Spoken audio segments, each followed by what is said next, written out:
Welcome back. The internet is an online community much like any other community. The strongest communities are those where people feel safe and supported and know what to do when they need help. With that said, we all have a role to play in creating a safe online community. Here with what we need to know is Facebook's Director of Security Operations, Jennifer Henley. Good morning, Jennifer. Good morning, Carly.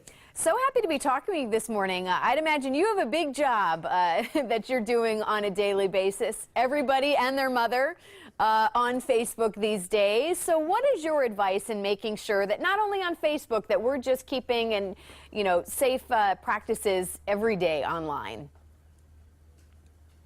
Well, you're right. We have over 1.39 billion people active on Facebook.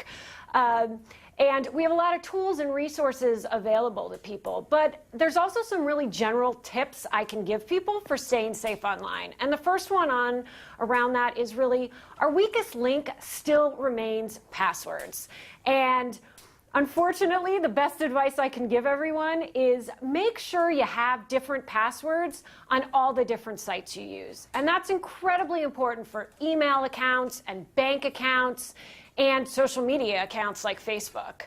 The other thing around passwords, make sure they're complex. And I don't know if you're anything like me, it can be challenging to remember all of those, but one of the tips that I've actually used that's been helpful for me, instead of using a password, try using a passphrase or a catchphrase, something that's actually meaningful to you that's going to help trigger your memory.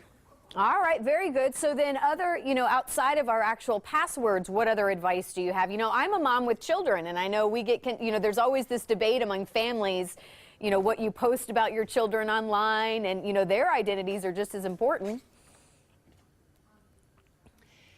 It's very important that parents and teachers and teenagers all engage in an active dialogue of what it means to be online.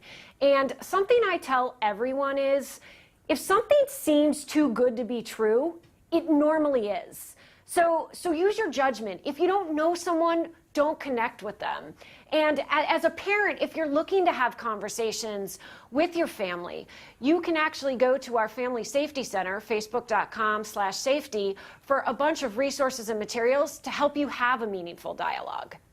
Well, and it's interesting, too, that we talk about knowing where to go when you do need help. If something does seem too fishy or too good to be true, what do you tell Facebook users about where to go if they need to report something? Or, again, if something just doesn't feel right, what do you tell people to do? Sure. We don't want people to feel uncomfortable or if there's anything that they see that's inappropriate.